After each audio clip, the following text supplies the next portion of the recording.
Hi everybody! Welcome to the Mesa County Hazardous Waste Collection Facility. My name is Teresa. My name's Shay. Today we're going to show you some different chemicals that may be in your home that could be potentially dangerous to you and to the environment. We're also going to show you how to stay safe with these chemicals for you, your friends, and your pets. Hey Shay, what kind of chemicals are we going to talk about today? Well, there's lots of different chemicals, Teresa. There's chemicals for your car, like oil and arm oil. There's also bug killers and weed killers that I use on a regular basis. Yeah, I can see a lot of these chemicals in here that I use in my home. What do you guys use? I use oil to change my oil in my car, and I keep it in my garage. I also have bug killers that I use on my lawn to make sure it's nice and green. Ooh, that's good. When I have to clean my house, like in the kitchens or in the toilet, I use something like this. And I use something like this for cleaning my floors. And I usually keep those under the kitchen sink or sometimes under the bathroom sink. I've been remodeling my home lately, Teresa, and I use paint stripper. But I keep it in a special cabinet because it's extremely dangerous and can hurt my skin, and it's also flammable. Ooh, we don't want it to catch on fire. I also want to talk about something like this. These are vitamins and medicines that we have around the house, and they're usually here to help keep us safe. We take them to stay healthy. But vitamins and medicines can also be dangerous if we take the wrong kind or if we take too much of it. I usually see these in bathroom cabinets or in the nightstand, but sometimes they might be in a food cabinet too, and that could be confusing. So we'll try to keep them away from food and in a different special cabinet. You've probably seen a lot of these products in your home on a regular basis. You've seen them for your parents using them for everyday chores, and although they're helpful, they can be hazardous. Teresa, how do you think they can hurt you? Well, some of these dangerous chemicals can burn your skin. Some of them can make it very hard to breathe and help make you suffocate. Some of them might catch on fire or explode, and some of them might make you really, really sick. We can read the labels to see how these chemicals are dangerous. This one right here has a label that says fire and explosion hazard.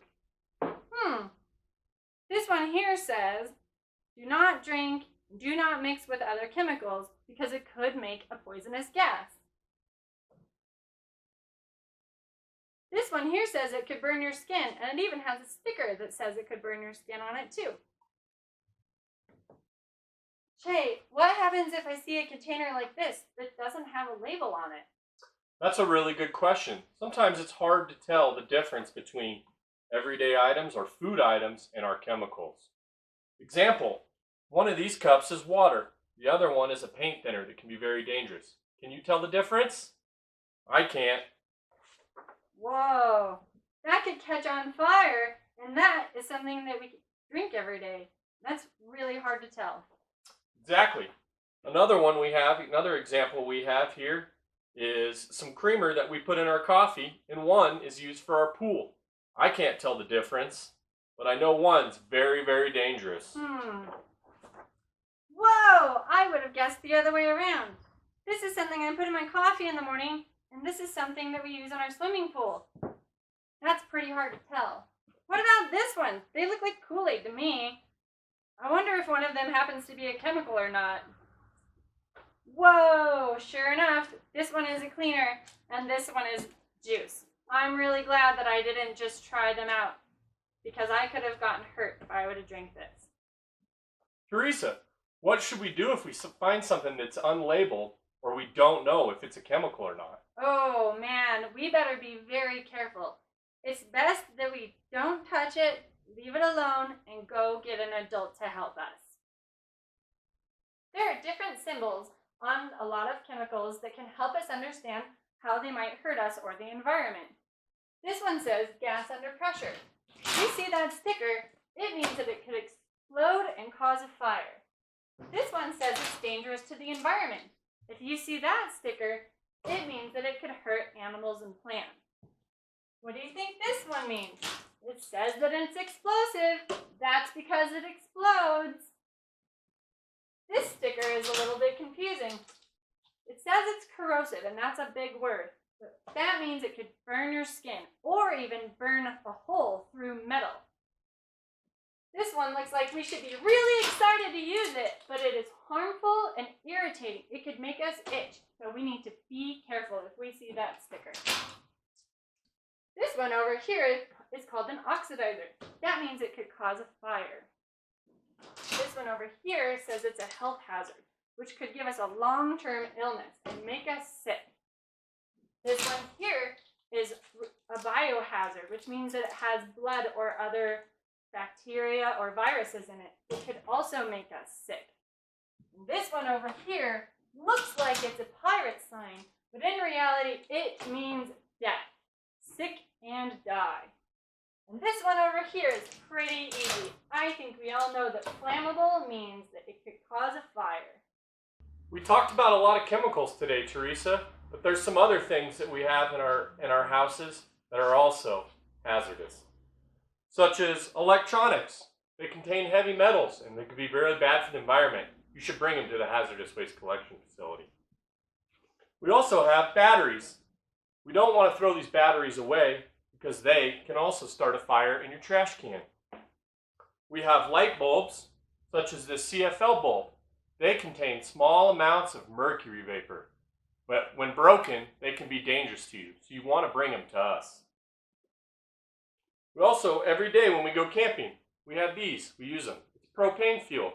Sometimes they're empty, or we think they're empty, but they're still under pressure and they can explode, so you want to bring them to us.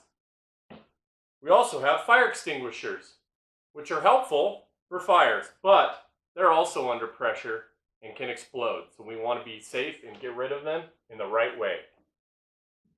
Here at the Hazardous Waste Collection, we also take biohazard sharps. They also have stuff that we may use when people have a medical illness, maybe like diabetes. They can put their needles in here and bring them to us for safe disposal. Shay and I see a lot of different chemicals and other hazardous objects at our work every day, so we need to make sure to protect ourselves by wearing personal protective equipment, like the right kinds of gloves, maybe some safety glasses, or even big goggles that can cover our eyes so we don't get splashed. And if we don't want to breathe in certain powders, we can wear a dust mask. And we always need to make sure that we read the label and put the labels on the correct way. That way everybody knows what things are and why they might be dangerous. Well, I got a new cell phone, and this battery and bulb don't work, and this spray can's all done. Guess I'll get rid of it. Wait! Don't throw those away, Shay.